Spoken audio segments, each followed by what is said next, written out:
Hey, what's going on? It's your boy BT, and we're at the Muhammad Ali Boxing Training Center at Mundo Boxing Gym here in Miami, and you're watching True School Sports.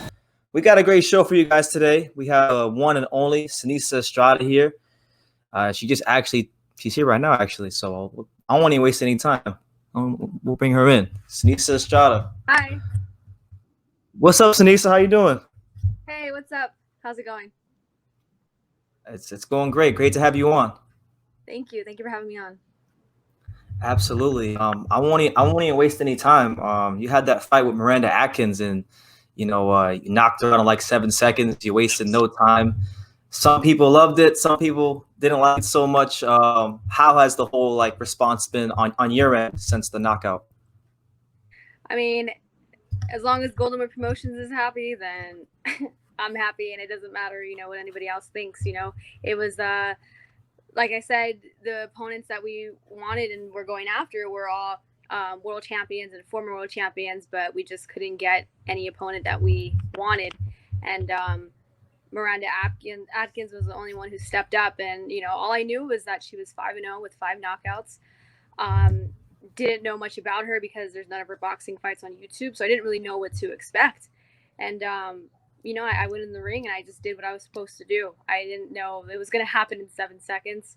And Yeah. I spoke to Miranda about it. She messaged me personally, and she was like, I just want to say, she just wanted to thank me for just being so humble about the whole, situation after knocking her out. And she also said that she's very disappointed that people are taking it so negatively.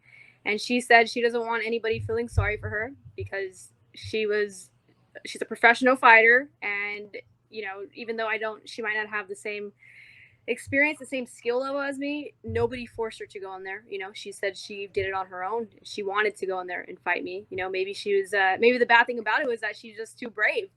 And Yeah. Yeah. yeah, all the respect to her for stepping up and taking the fight. And I don't know, like we were talking too about it, and she's like, you know what, like if we were men, I think this would have been totally different. And I've been talking to a lot of female fighters about that, and they're like, why is it bad that how is it so bad when you knock somebody out in the first round, but yet there's guys who are mismatched all the time and knock out their opponents cold, whether it's the first round or another round, against fighters who shouldn't be in there with them and aren't at their skill level. And yet nobody says anything about that. So like, it's kind of, it made me think. I'm like, yeah, is it because we're women that this is taken negatively? Like, I don't Yeah. know. I don't know. I never thought of it. I never really thought of it that way. Yeah, because like Like, cause I go ahead, go ahead.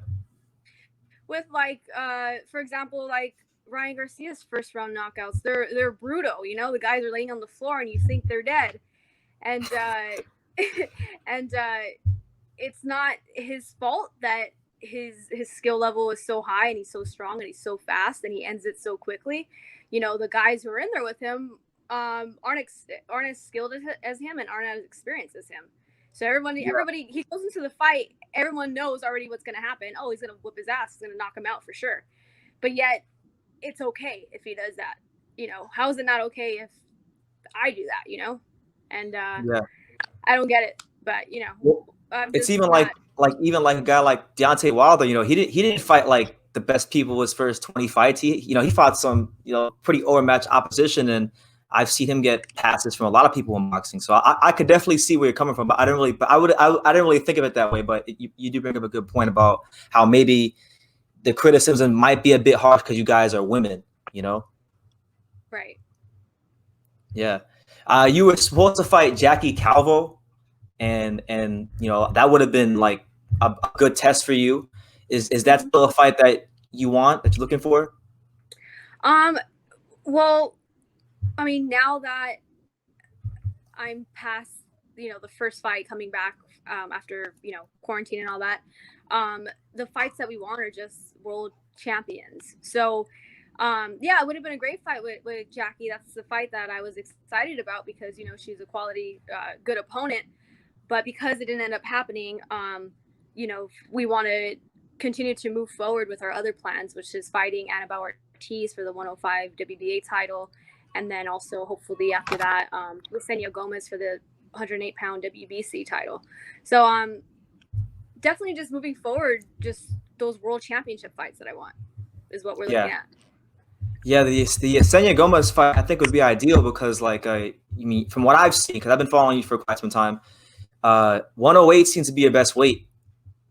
Yeah, definitely 108 and 105. Those are my natural weight classes. You know, fighting at 112. I had to fight at 112. I remember. And even girls that were a lot bigger, bigger than 112. You know, in the beginning of my career and stuff, just because I didn't have a promoter and I couldn't be picky with opponents because, you know, I didn't have a promoter, so there was no budget for me. You know, we had to keep it like cheap. Whatever opponent we can get, then that's who I was going to fight. And I would accept those fights because I wanted to fight, and I was already inactive as it is. I was fighting like every 7-8 months. So it was kind of like a take it or leave it thing with a lot of my opponents. So a lot of times I would take the fights at 112 or even heavier. But now being with Golden Boy Promotions, I'm able to fight at the weight class that I should be at, and my natural weight class, which is 108 pounds, 105. And I fought Merlin at 112 pounds, but that's because I had to fight her there because she wouldn't go any lower.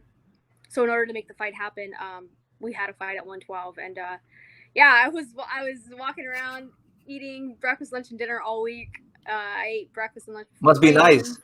Yeah, just to stay like at 112, 111. But I don't like it. You know, I feel like, you know, I trained so hard and to have to like eat and stuff myself just to maintain a certain weight. I don't feel good training like that or sparring like that or stepping into the ring like that. Yeah, you probably feel like real sluggish. Like you just feel bloated and you want to go take a nap or something, sleep the weight off. Yeah. Yeah. Showtime, Sean Porter. It's Aerosmith Dre. Everyone, this is Jesse Vargas. You're watching True School Sports. You're watching True School Sports. All right, and you're watching True School Sports. Stay tuned.